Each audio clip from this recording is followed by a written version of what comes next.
Welcome to Solidago UPSC. Today we will begin our current affairs analysis of 22nd May 2020. Let's begin.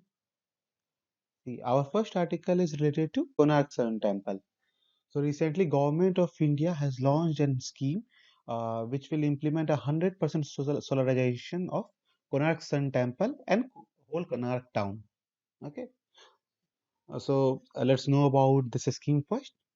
So this scheme will meet all the energy requirement of Konark town, and this will be done through solar energy. It is one of the several initiatives government has taken to reduce its dependency on the non-renewable resources. And India is also, as you know, India is also member of International Solar Alliance, and it is one of the founding member actually, along with France. So India is pushing right now to maximum utilization of the solar resources in India. And as you know, India is a tropic of Cancer Capricorn countries. country, right? So India lies on this belt, and this belt receives the maximum amount of sunlight at a 90-degree angle. So India and other Capricorn countries together has formed this ISA, and they are trying to increase their solar energy reliability, and they are trying to fulfill their requirement from the solar energy. So Ministry of New and Renewable Energy Resource will be responsible for this, and this will be implemented through the Odisha Renewable Energy Development Agency. These kind of agencies are present in each state, and they will normally apply the renewable energy projects. Okay, and it will have a 10 megawatt of grid power, and it will work on solar trees, solar drinking water, kiosk, etc. And this project will have 100% central finance assistance of up to 25 crores for this project. Let's learn more about this Konark Sun Temple. So the Konark Sun Temple is a major pilgrimage site for Hindus. It is situated on the coastline of Odisha, and it is for the Hindu sun god Surya. Okay? And this temple is attributed to Narasimha Deva I of Eastern Ganga dynasty, and he has made this temple around 1250 CE. And uh, European seller used to call it as Black Pagoda. Okay. And there is a very interesting story behind this. I will discuss later about it. And it is one of the UNESCO World Heritage Site, and it was declared that in 1984. So a large number of devotees gather each year at Chandrabhaga Mela, which is normally in the month of February. Okay. So this is the actual Konark temple, and if you stand here and see towards the temple, there are actually tiny holes here, and you can see the sun passing down uh, through each of these holes. Okay, and earlier there used to be some kind of magnetic object here. Okay, and because of that magnetic object, the ship's compass doesn't used to work. Because of that, the European sailor used to call it Black Pagoda. Let's move on to the next article. So our next article is Pradhan Mantri's Matsya Sampada Yojana. So this project is basically related to the fisheries, the enhancement which can be done in the fisheries management, their infrastructure, modernization, and quality control. So Union Cabinet has recently implemented the Pradhan Mantri Matsya Sampada Yojana. So with this announcement, this is the first time that the fisheries sector will receive such a high amount of investment, that is of 20,050 crores. Okay, and this is aimed to bring a second blue revolution through substantial and responsible development in the fishery sector. And there will be complete overramping of the infrastructure like fishing harbors, cold chains, markets. Okay, so the main objective is to increase the annual growth rate by 9%. This will be for the total duration of 5 years. So each year they are planning to increase the growth rate by 9%, and the target is of 22 million metric tons by 25. Okay, and through this they are wanted to increase the income of the fish workers, fisheries, fish farmers, and also they want to provide additional opportunities to 15 lakh fishermen. So the nodal agency will for this will be Department of Fisheries under the Ministry of Animal Husbandry, Dairy and Fisheries. So this department take cares of all these three things. So let's learn more about its implementation strategy. So this will be umbrella scheme and it will have two separate components. So centrally sector scheme and centrally sponsored scheme. So let's first learn what is centrally sector scheme and what is centrally sponsored scheme. So the sector scheme are the scheme which are 100% funded by the government of India, central, that is the central government, and also implemented by it. Okay. Whereas the centrally sponsored scheme are the scheme where the government of India, the central government, they sponsor 60% of the total project cost, and the 40% is sponsored through the state government budget, and and these projects are implemented through the state government. So one example you can take this will be of Pradhan Mantri Gramin Sadak Yojana. So because of this, there will be active participation from the all the state and UTs, and through this they want to develop a cluster or area-based approach, which will give them end-to-end solution and will increase the fisheries potential in our India. Okay, our next article is related to emergency credit line guarantee scheme.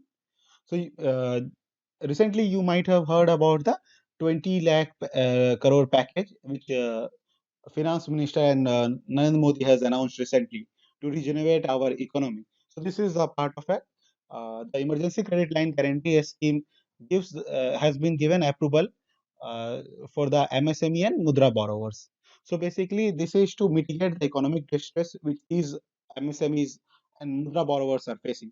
So MSMEs are nothing but the medium, small, and micro enterprises. The MSME and the Mudra borrowers have come under economic distress because of the COVID-19, and because of that, they might not be able to pay up their existing loans, or their production might have been hampered. To fulfill that, the government has launched an emergency credit line guarantee scheme.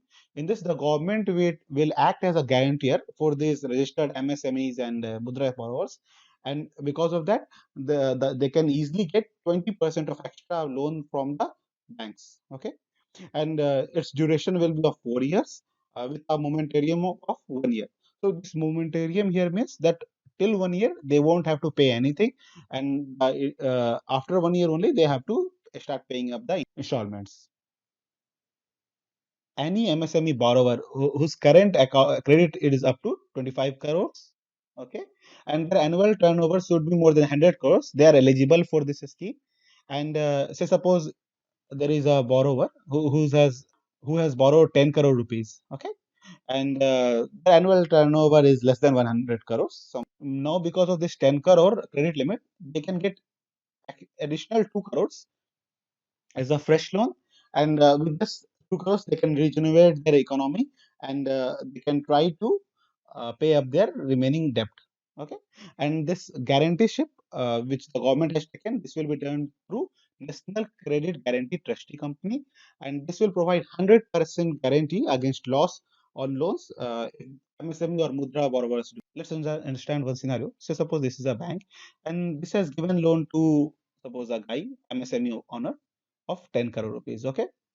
So he used this money to set up shop and buy the initial investment and everything. Okay. So he has invested all his 10 crore rupees and he doesn't have any money left. And he has planned for the monthly wages of worker and everything. But because of the COVID-19 pandemic, now from last 2 months, there is no much work happening in the industry or the market. Okay.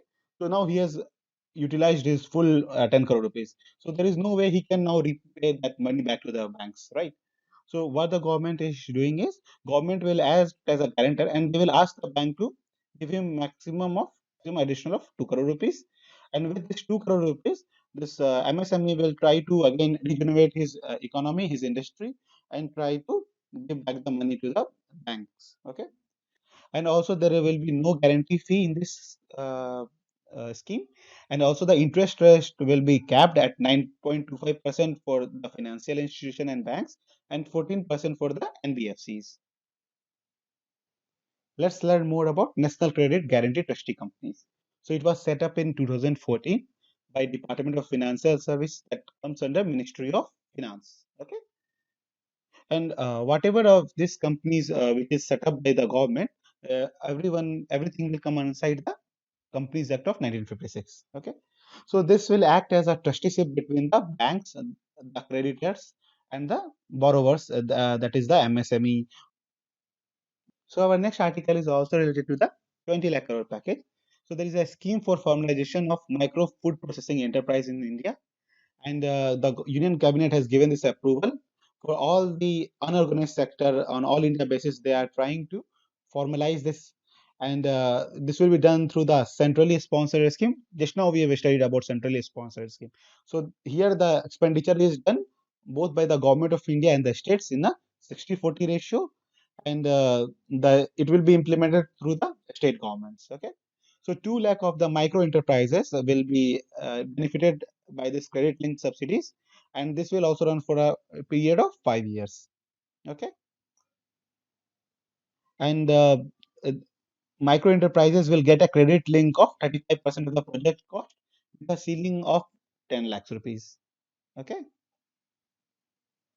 so this is kind of a cluster approach which majorly focus on the perishables, the the food industries, which are, say, suppose fruits, dry fruits, the perishable goods, the industry, all this food processing industries, which are using the perishable food items. This scheme is majorly focused for on them, and its objective is to increase the finance on micro food processing units, their increase in their revenue, and the compliance for food quality. So these three are the major scheme. Apart from they want to strengthen their capabilities, and they want to convert them from unorganized sector to formal sector, and there will be a special focus on women entrepreneurs, and this will encourage the waste to wealth activities. So suppose some of the products which might go to waste, now it will be get converted into some resource. Okay, and this will also help the minor food produce in the tribal districts. So there is there is a given a tribal area. So the tribal people are allowed to collect the food resource from the forest, and they can sell this minor food resource in the market, like honey, medicinal tea bark, or something like that. Okay, scheme will try to formalize them and try to increase their minor food produce and enhance their income. So this scheme will be monitored at the center level and implemented at the state level.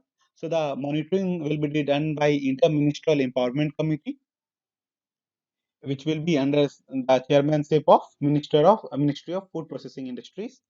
Okay, and at the state and unity level, it will be chaired by Chief Secretary, who will not only monitor but also sanction and recommend the plan and proposals for the same. Okay, and they will try helping the self-help groups, new cooperatives, food processing industries. They will try to set up and expand the micro units. They will also prepare annual action plans which will cover the implementation of this scheme, and this annual action plans should be get approved from the by the Interministerial Empowerment Committee. And to see that there is no wastage of this resources, and it is effectively implemented, a third party evaluation will be done, and each year there will be a midterm review mechanism that will be done. So our next article is about coir geotextile. Let's know about what is coir. So you might have seen a coconut, right? And it has have a husk around it. So this husk is known as coir, right? And this husk is used to make several products like ropes, bed sheets, foot mats, covers, even cloths. So all these things which are made through this coir are known as coir geotextile. So let's see the context now. The National Rural Infrastructure Development Agency has announced that this core geotextile will be used for the construction of rural roads under the PMGSY third phase. Okay, so recently the PMGSY has told that 15% of the road constructed should be done using new technologies. So suppose using plastics, using acquired geotextile, and out of this 15%, the 5% of the road should be constructed using the Indian Road Congress accredited technologies. Okay, so suppose if engineer has to construct 100 kilometer of road, so So 15 kilometers would be constructed using new technologies, and the 5% of this should be using IRC accredited technologies. So the Coir geotextile has been recently uh, considered as the IRC accredited technology. Okay,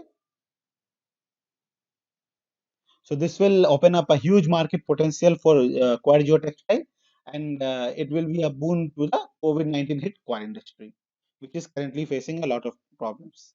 Okay, so what is coir? It is a 100% natural fiber, and it is through a renewable source, that is the coconut husk. Okay, and see, the coir itself is resistant to rot and molds and moisture. Because of that, it doesn't really need any type of chemical treatment. Even the Kurlon, the Dunlop, which we sleep on, that has a layer of coir, and it is free from any kind of microbial attack. Let's say its benefit: it is very strong. It has very strong fiber, and it is permeable in nature. Okay, and it's protect the land surface from and it's help in quick vegetation. It can also be used to hold the soil because it is having a lot of threads and fibers, so it helps to bind the soil together, and in case of floods or in case of landslide, it tries to bind it, and it will increase the soil stabilization.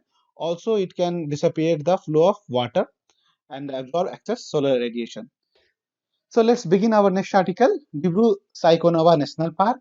So the Ministry of Environment, Forest and Climate Change, that is also known as MEFCC, has given environmental clearance to Oil India to drill in Dibru Saikonava National Park, but this permission has been given to drill from the outside, not from inside the national park.